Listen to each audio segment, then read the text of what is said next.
Hello. Hi. What are you doing? Hey guys, it's Sarah from Just My Typewriter, and I'm back today with another cleaning video. One of the questions I get asked the most is, help, I can't get my typewriter to work and I don't know what's wrong. And the first thing I always suggest is to clean your machine. Cleaning a machine can help make sure that your inner pieces are working correctly. It can degunk some of those areas that get really easily clogged by dust and dirt and oil over time. It's making sure that your machine is getting the best possible start to working because you've cleaned out everything and there's nothing causing resistance in the pathways of your inner workings. But cleaning can be really intimidating. I've been doing it for a really long time, and I've developed some techniques over the years that have just helped me get through the cleaning process quicker and kind of standardize it for each machine. So today we're going to go through 3 easy steps for cleaning your typewriter machine with no disassembly required. This is great for beginners because taking out things of your machine can be really intimidating, especially in your first go around. So the first step in cleaning a machine for me is always air compressing, or taking some sort of compressed air and cleaning out all the dust, the grime, the dirt out of your machine. Now, I've tried a bunch of different air compressors over the years. You can get canned air that you can use for keyboard cleaning. You can also get these little air dusters off of Amazon, and this is probably my number one suggestion now that I live in like an apartment setting. I like how powerful a real air compressor can be, and you can get a portable air compressor for your household that's a really good investment, that's a really good quality machine for a couple of $100s. I recommend that if you are living in a place where you have a lot of space for that sort of thing, or you might not have neighbors living on top of you or on the sides. But if you're not looking for an investment tool, getting a little air duster off of Amazon is a really great option. I've gotten them for under $30.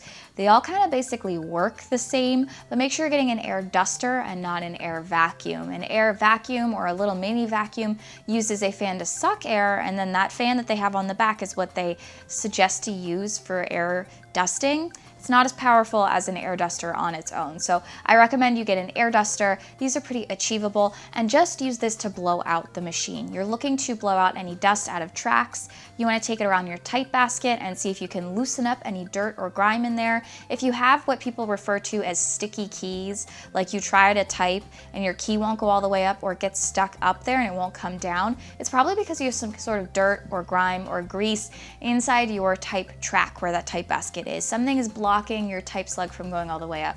So this is where I would use an air duster to try and loosen out some of that dirt or dislodge anything that might be in the way. Another thing to try here is to make sure that your track is clean. You can air compress a typewriter without moving anything around, but it doesn't really do you any good because your typewriter moves while you use it. So another thing I like to do is I like to move the carriage from side to side using the carriage return arm or the return lever on the other side. I like to blow out the track underneath my carriage on both sides. This just helps ensure that it is really clean. You can get dust here, or people add oil to these areas, and that can get kind of sticky over time, and this can cause your machine not to operate properly.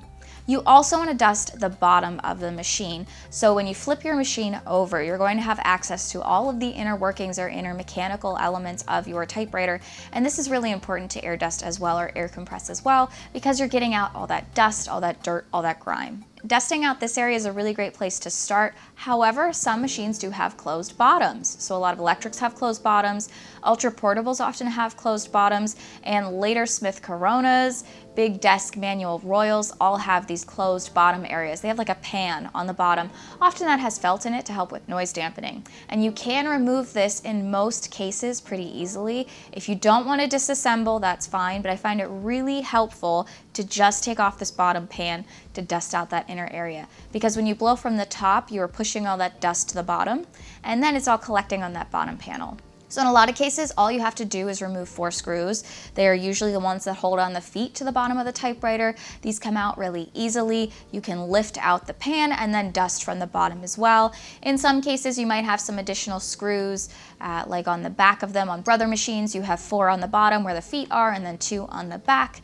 In some ultra portables, like the Smith Corona Skywriters and the Corsairs, they can be a little bit more difficult to remove that bottom panel. On 70 Smith Coronas, you actually have kind of like a hatch design where you've got 4 screws and it takes out a middle section of that bottom. So that's where I would start. I would absolutely start with air dusting. You will be surprised by how much that can actually help clean. The second step to really easily cleaning your machine is taking some sort of solvent or cleaner to the internals. Now, this is kind of specific. I tend to use mineral spirits. I've heard of other people using lacquer thinner or lighter fluid. You want something that's going to be good at cleaning the metal aspects, not something that's going to cause rust. So you don't want to use traditional cleaners here. Coffee break. Traditional cleaners here, soap and water, Simple Green, OxiClean, all of those cleaners can leave rust if left on. You should always clean off these cleaners anyways, but I tend to use things that are designed specifically to degrease or remove kind of that residue from in there. So what I will do is I have a little spray bottle of mineral spirits, and I will just kind of lay it in some of the areas where I know I'm gonna get the most buildup of gunk, places where people would have left oil. So the type slugs in that type basket, all of those tracks, I will spray in some mineral spirits and I will work up and down the type slugs to clean out those tracks. This is also where I use that trick of moving the carriage back and forth. I will clean off the rails there by putting a little bit of mineral spirits on a toothbrush and cleaning that out. Then I will take my air compressor in there and just dry it off again using compressed air. Now, if you were doing this trick, you also want to remove that bottom because you don't want any of that mineral spirits to soak into the felt at the bottom of your typewriter if you don't have an open bottom. So mineral spirits is really effective, lighter fluid, lacquer thinner, all of those things are great for cleaning out the internal pieces. If you have a machine that skips spaces, this is really good to throw in places like your star wheel or your spring, areas where you can kind of degrease or degunk on your internal workings. If you flip your machine over and just put a little bit of mineral spirits on a toothbrush and kind of scrub around, you can get rid of all that gunky stuff that's in there. But always dry it off, and this is really important, don't get it on the outside of your machine. The external cleaning of a typewriter is completely different than the internal cleaning because you're working with a painted surface. Mineral spirits, lacquer thinner, lighter fluid will all hurt the painted surface of your machine. It can dull shininess, it can also remove paint. So you have to be really careful here. Use that mineral spirits on the inside of your machine and make sure that you air dry. The third step is the outside, and this is more of a personal aesthetics choice. I always like to clean the outside of a machine. I like it to look brand new when I'm using it. So I will take some of my preferred cleaners. Simple Green, Method Cleaner's pretty good. I've been testing the OxiClean cleaner, not so great around logos and labels, and I will clean the outside of my machine. Before you clean the outside of your machine, it's important to patch test. So I often take the little cleaner, I put it on a Q-tip, and I will patch test it on an inconspicuous area just to see if it's going to bubble up the paint or remove the finish. Really important to do this before you start spraying the entire thing down in a cleaner, because even Simple Green, which is my go-to, has had issues on some machines for people. I will often take a microfiber cloth, I will spray the cleaner on the cloth, and then I will kind of scrub at the machine. I've also used scrubbing bubbles with a toothbrush in textured surfaces, that's worked really well. And then you want to make sure you wipe it off, and once again, I recommend that you air dry it. Set it out in the sun or use an air compressor to again dry off that residue so you don't get anything pooling on the machine, pulling at the paint, or running away at that surface. Now this doesn't really account for any repair issues you might have in your machine. Something's not working, something's bent, you're missing a piece, but just cleaning a machine can take it from that state of disrepair or just not working at its best to a fully working typewriter. And 99% of what I do with my typewriters is just this cleaning. I don't often go the whole way through a machine, take everything out and put it all back in.